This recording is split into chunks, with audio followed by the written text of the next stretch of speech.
Welcome back to another episode of Truth to Use. Yeah. I think we're actually getting the hang of this thing as I spill it all over. Hand sanitizer everywhere. So, these boots have never been cleaner. Yeah. I think I've spilled on do you sanitizer realize on them how every week. precious this commodity still is? Right. It has not lost its value. Please do not waste it. Yeah. But it's important, so please use it as much as necessary. Yeah. Alright. Alright, let's kick it off with a challenge. Yeah. I'm really excited about this challenge, although I have to confess, we did not come up with this with our own minds. No. We saw it, and it was... I'm not sure what I'm trying to say here. It was an idea through COVID-19. Yeah. Some call it Olympics. Yeah. COVID Olympics or something. Yeah. You might have seen it on TikTok. We're going to give it a shot. Yeah, I'm and see how it stoked for works. this. I'm pretty certain that we're going to at least do better than their worst time was. I sure hope so. Although, anyways, here's what we're talking about. We have a glass. It is important that your glass is clear so that you can see the fluids filling. Yeah. Water is what we're talking about. We also have some straws. That's right. And we are each going to take one, go over to the water cooler, and while one person holds down the water as it's filling up in the glass, the other one has to try and drink the water out of the cup. As soon as the water, as fast as it's coming out. As soon as the water starts overflowing from the cup, your time is done. So the premise of it is whoever gets the best time, like the longest time. The longest time. Yeah. I hope you're thirsty. Let's go do it. give it a shot. No, I'm not ready. Should I count down for you? No, that'll make it worse. Let's just do it. Okay, ready? 3, 2, 1, go.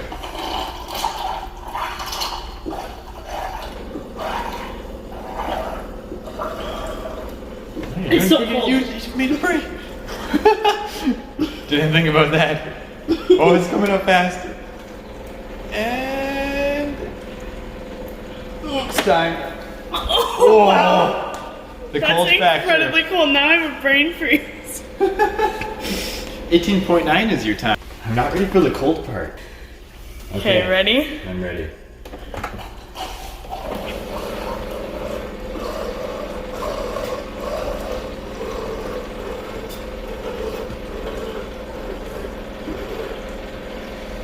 Oh, that's filling up quick.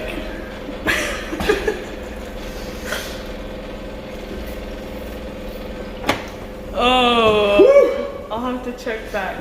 I stopped it at 20 seconds, but I think it was closer to 19. You're not kidding. Okay. So, we challenge you to try and beat our time. Yeah. Although, they don't have the exact same system that we have, right? Their That's flow true. rate might be different. Their straws could be different sizes. Their cups could be different sizes. It's a hard one. You know what? Just do it. Just do it. And It'll show be us fine. your time. You know what? If you want to prove how great you are, find the tallest glass in your house and go for minutes. That would be so difficult. All right, let's do something more productive. Cool. So we just finished, kind of like a couple days ago now, finished the book of 1 Corinthians that we were going through. And, a lot of this book was focused on not ourselves, but on other people. Like, how can our gifts be used for other people? Mm-hmm. How is love supposed to be given towards other people? It's really, how do we take the focus away from ourselves and build one another up? So, to apply this a little bit, we want to continue this idea of giving gifts, giving encouragement to one another. So we challenge you again to, drop a gift off on someone's doorstep, write them a letter of encouragement. What else can we do? Those are the two classics. Yeah. Even just a text or phone call. Encourage somebody. Yeah, totally. Do something for someone else. Yep, that's the bottom line. Yeah. But we're going to throw a little bit of an incentive in there for you. Yeah. So, if if you send us a video of what you've learned Yes. in Corinthians, we are going to give you some canteen items. That's right. Such as peace tea, chocolate bar, and chips. Yeah. Or Jones if you would prefer. Send us, in the details. Yeah. We'll work it out. We'll find a sweet deal. And then your name's also going to go into a draw. Yeah, for some gift cards. So we have $15 McDonald's gift cards, $15 Tim's gift cards. I think the Starbucks are only 10, but that's okay. It's Starbucks, so your name's gonna go in a draw to get a gift card. Yeah. And how many are we giving away? 3.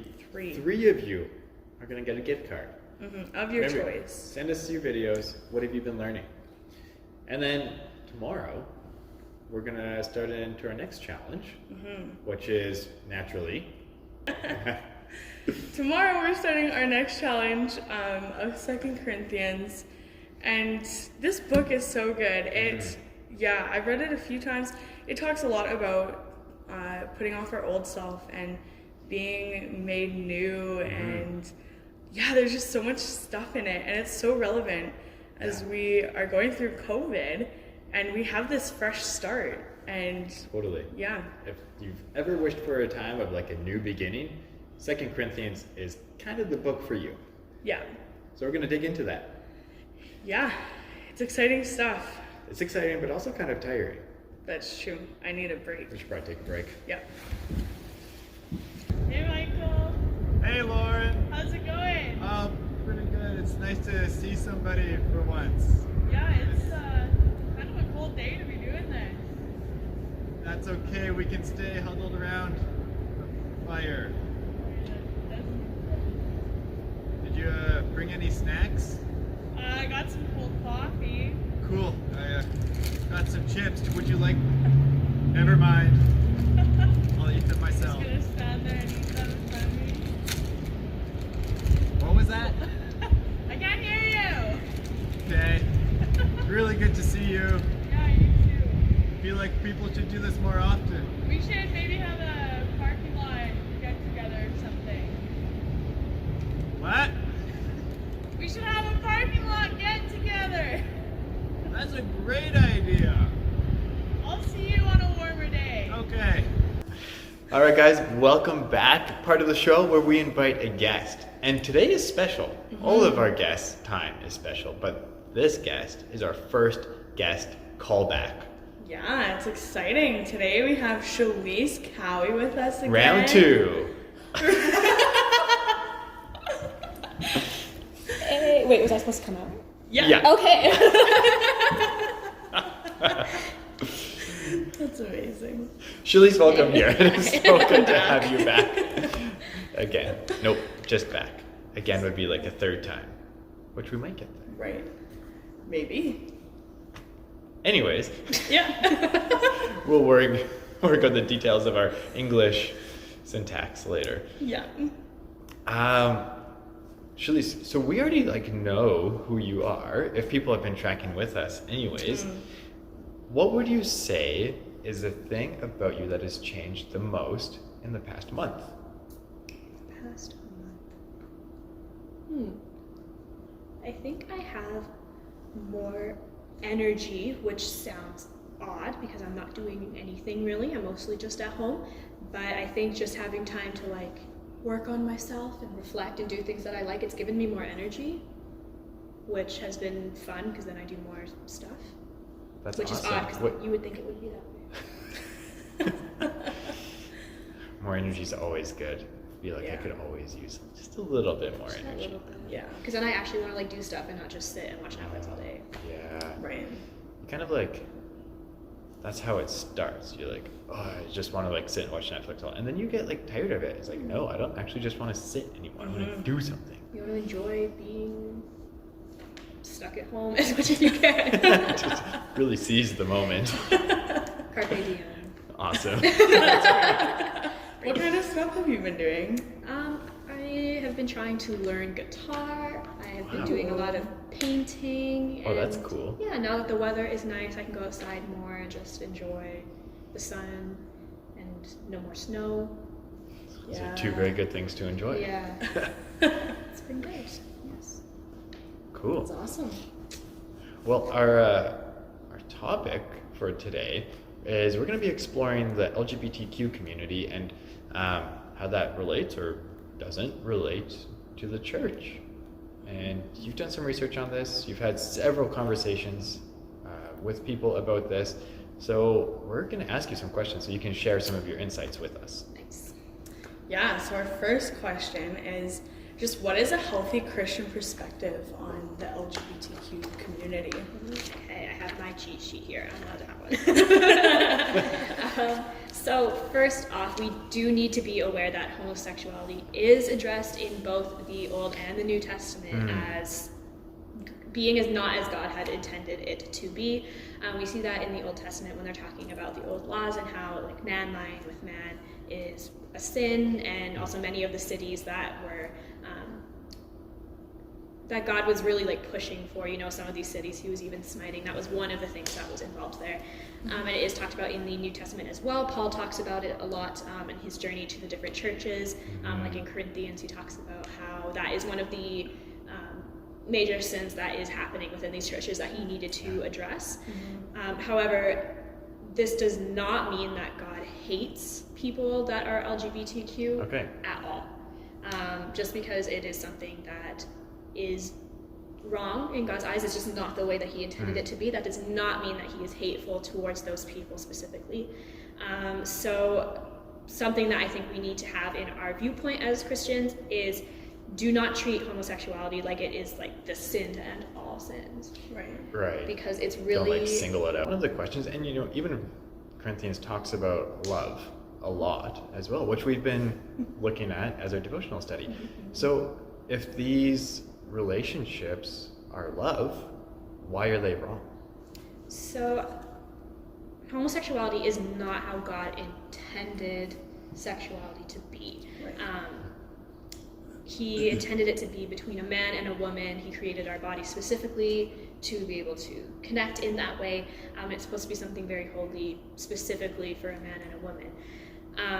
The same way that having a relationship outside of marriage, having a sexual relationship outside of marriage, is also not how God intended things to be. He wanted it to be between a man and a woman who are married, and have that kind of holy bond there.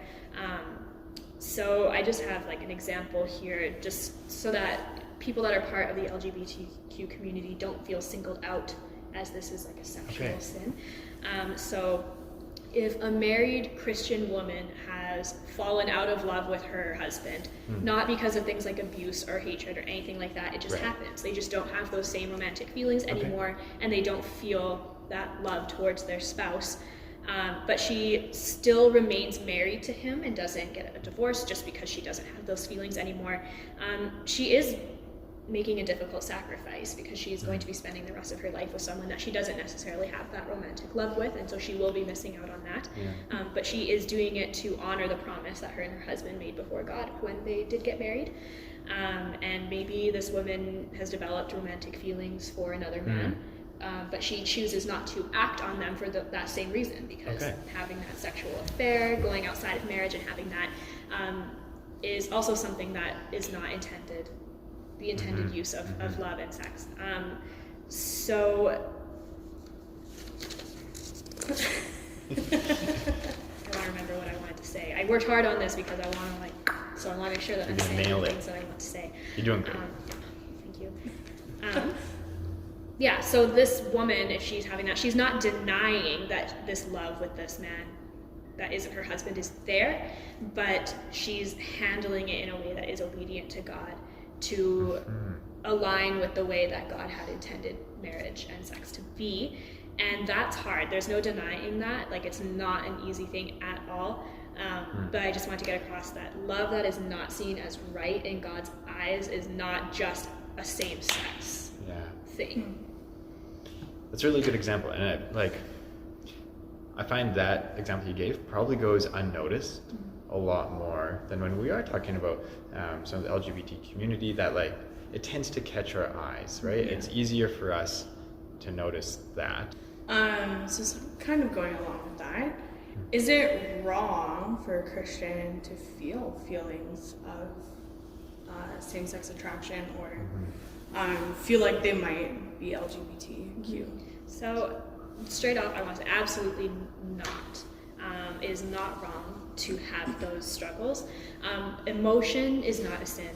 Temptation, sexual desire in itself is not a sin. Jesus struggled with temptation, and we see that when Satan tempts him when he's fasting in the desert. Jesus was tempted. It's not in itself a sin. It is what you do in response to that temptation that really sets the curve and makes the difference. Like, have I ever been tempted to steal something from the store? Absolutely. Like, I see something and I'm like, oh, I could probably take that, and like no one would notice. Yeah, right? But like, I've never done that, and I never will, because I know that that's wrong. Oh, thank you. It's such a good example for us, Shalice. Yeah, oh yeah, by the way. Yeah, no, but I never have, and I don't plan on ever doing that, because I know that that is wrong and that is sinful. Right. But temptation is Satan's tool, and being tempted is a byproduct of being human. Totally. And that in itself is not a sin. Now, if I were to give in to Satan's temptation and steal, that is when I am sinning, because I am purposefully going against what it's saying. And I also have Christian friends that have same-sex attraction. And having those thoughts, or even just feeling unsure about your sexuality, that in itself is not wrong. And having same-sex attraction is a very real and valid thing for both Christians and non-Christians. So we don't want to just completely just cut it out and not talk about it, because that's not fair. And so it's about how you handle things that really set things, either if it's the way that God intended or not. But don't ever think that like you are hateable or evil or a disappointment to God just because you have these desires or these temptations, because that's not true. Yeah, so kind of along with this, if there's someone who is exploring this or questioning these things about themselves, how do we process that? Do you have any tips or thoughts on? Yeah, so I thought about this question for a really long time, because it is difficult. Like, because I myself, I don't struggle with same-sex attraction, so it's hard for me to say, like... Put yourself in those shoes. Yeah, I really can't put myself in their shoes. And I wish that I could really have a deeper understanding of it, but just from interactions with my friends that I've had that are same-sex attracted, and just from hearing different experiences, it's good to talk about it. I know in the church that is hard, because you never know who is going to try and be helpful and try to really be loving to you, and who is just going to completely like tear you down for that. Although they might feel like they're trying to be helpful, as they're tearing you exactly, down. Or they feel like they're being helpful, they feel like they're being righteous, but really they're just making you feel invalid. So if you can find anybody that is a person that you look up to in the church, and being able to come forward to them and talk to them and reveal that, hey, this is something that I struggle with, that is a really good thing. Trying to deal with it by yourself is so difficult, and you should really try to find someone. Like, if you want, even if I don't like know you that well, if you want to like come to me and say anything, I know Lauren and Michael, same thing. Like, open offers. This is an open offer. This is not a place of judgment. So you kind of hinted at this a little bit, but where do you think the church as a whole has made mistakes or gone wrong in addressing this? It's good to own up to our own mistakes as well. Yeah, I think that is important. So one thing we often do as a church is act like homosexuality is the sin to end all sins, which I said before. My dad calls it the ick factor. So like, someone comes up to you and it's like... Very theological, isn't it? Yeah, right, it works, because it's like, oh, you're gay, like, ick, get away from me kind of thing. And that's how we often treat people of the LGBTQ community. And we do not like the ick factor, even if we're laughing at it. That's not bad. And because we do not have the right at all to choose which sins we hate more than others. Like, we do not have that right. And we absolutely do not have the right to choose which sins deserve grace and which sins do not deserve grace. This doesn't mean that we can't talk about it, because it is something that the Bible talks about. When we can relate to what someone else is going through, then it's easier for us to have grace for them. But because LGBTQ or homosexual relationships isn't something that everybody feels, it makes it that much easier for us to set it apart, which obviously is wrong. That's what we're saying. So let's talk about the good. What's the right? And how can we look to correct these mistakes that have been made and build bridges for the future? Yeah. So first, we do need to understand that often, not always, but often, LGBTQ in the Christian faith and LGBTQ outside of the different faith are going to have different morals, ideologies, emotions, and stuff towards their sexuality. So because of this, we can't respond to both groups in the exact same way with the exact same advice and stuff like that. Just being aware of that there is a discernment that you need to have. And within the church, we do need to make sure that we are showing love and grace and not treating LGBTQ Christians like they are living the absolute worst life of sin that you could ever be living. We need to show them that even though we don't agree with everything that they're doing, it doesn't mean that we don't accept them as a child of God, because God accepts them too. So first and foremost, we need to make sure that that understanding is there. And for the LGBTQ community as a whole, Christian and non-Christian, we as Christians have failed to extend the love, kindness, and grace to them that God has extended to them. Our words and actions have made Christian and non-Christian members of the LGBTQ community develop a hatred for our church, our faith, and our God. So what we can do is we can educate ourselves on the LGBTQ community and what the Bible says about it, because having an understanding of something makes handling it with grace much easier. Totally. If you understand what's going on. I think that's really important. Even if different views are involved, being educated on both sides and not just understanding the different views. Yeah. And the most important thing we can do is love them. Do you have anything else that you'd like to share with us, our viewers? One thing that I thought about mentioning that I didn't mention, Michael's heard me say this literally like every 5 seconds, but it is something that has resonated with me. We watched some videos with the youth last summer, and one of the things that was brought up in one of the videos, I don't even remember, I think it was like he was talking about Daniel maybe, I don't even remember. Sounds about right. Yeah, but the guy that was making the videos said, like, you cannot expect people who do not know God to act like they know God. Outside of the church, you know, like people that completely just like don't, the Bible is hateful, Christianity is hateful because we're not doing this. We can't expect them to have the same view as us because they aren't coming from the same point of view. We cannot expect someone who is not a Christian to follow Christian values. And I think just having like that, like hearing that like you can't expect a non-believer to have the same, to act like a believer, that like really resonated with me, and it made me question like a whole bunch of things inside my head, because I was like, you know what, like that's true. Yeah. Like a lot of times, like if I'm like judging somebody because they're doing something sinful, like if they're not a Christian, I can't expect them to act like a Christian. Yeah. Kind of ignites the grace factor. Yeah, and that's where that grace factor comes in. And so I think just like having that in mind when it comes to that, just anyone in the world that is LGBTQ, but especially just in this case, people that aren't Christians don't have those values, remembering that makes it so much easier to have those genuine feelings of love and grace for them. Cool. Shalise, thank you so much for joining us once again, and you know, we would love to have you back for a third time. Thank you for I'm not in my home. It feels great. Like, I mean, like I have energy and stuff now, like I said, but like I love coming here. Seeing people is good. See people, though, from a distance. Yeah. Yes. If you guys have any questions, also let us know. We'd love to work through those with you. Do some follow-up. If anything from Shalise's explanations kind of triggered something in your mind, ask it. Yeah. That's what we're here for. Sweet. Thanks, Shalise. You are welcome. And this brings us to the last segment of our show, question time. I'm excited for these ones. Oh, yeah. It's going to be a good time. Yeah. So the first question was,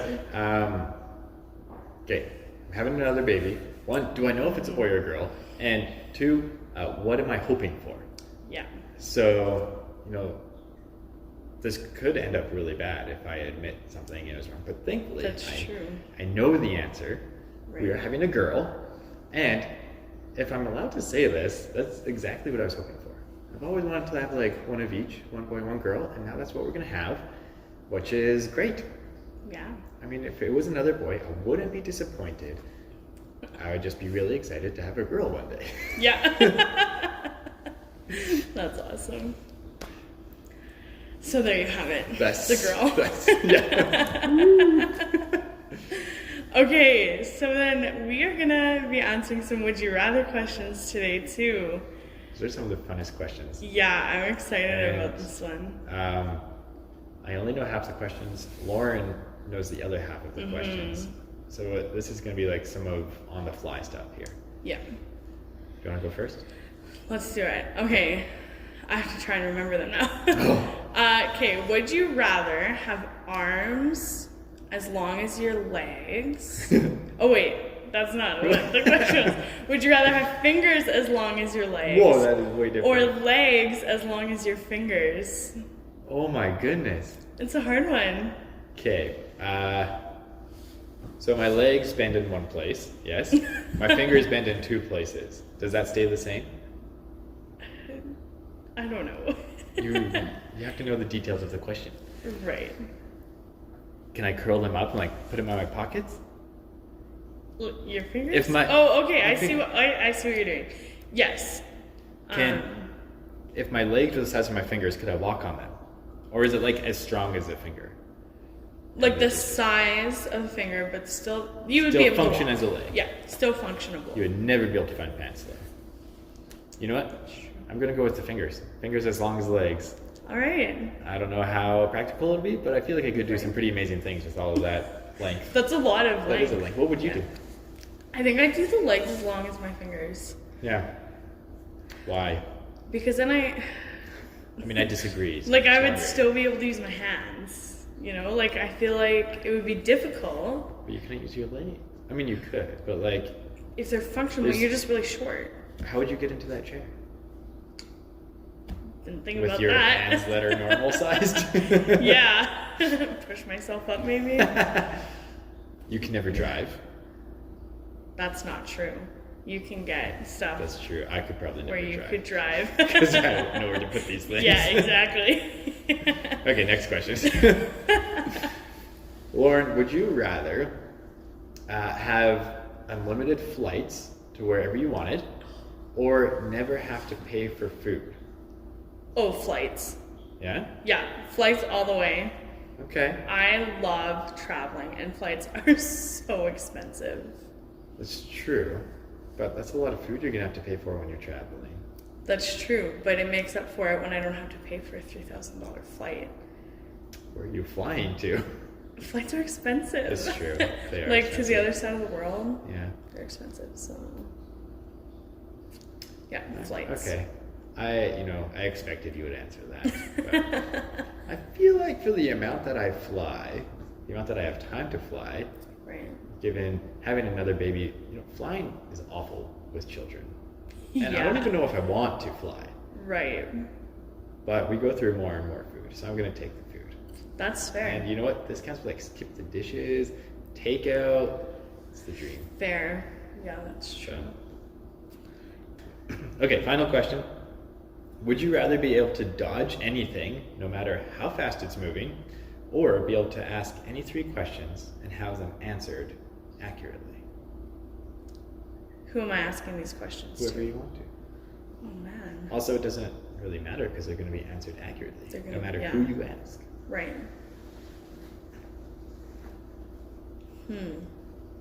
That's a tough one.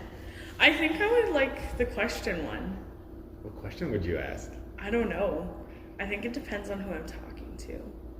But it doesn't. Like, because it doesn't. but like the question that I ask the person, right? Like there might be something I'm curious about, like about someone. Oh, I see. But something Yeah. specific, not something like. Yeah, like specific questions, not like just general knowledge, right? Or like what heaven's going to be like. Yeah. You could ask. You could know. Yeah. Like if I'm asking Jesus questions. You could know, and then you get hit by a flying wrench, and then you would find out for sure because you couldn't dodge it. That's true. That went in a different direction than I was thinking it would. I think I would choose the same. It's not that often I have objects coming flying at me. Yeah. Yeah. Questions. I'd like to know. I'd like to know some things. Yeah, I 3 got things questions. specifically. And if there's something you guys would like to know, see this transition? Oh, that's a good Send one. in more questions, and Yeah. I'm feeling this would you rather stuff. Yeah, I'm liking it. So send us your questions. hit us with your best Would-you-rathers. shot. All right, this has been This is the Truth to end. Youth. Thanks for joining us, guys. We'll see you next week. Nice.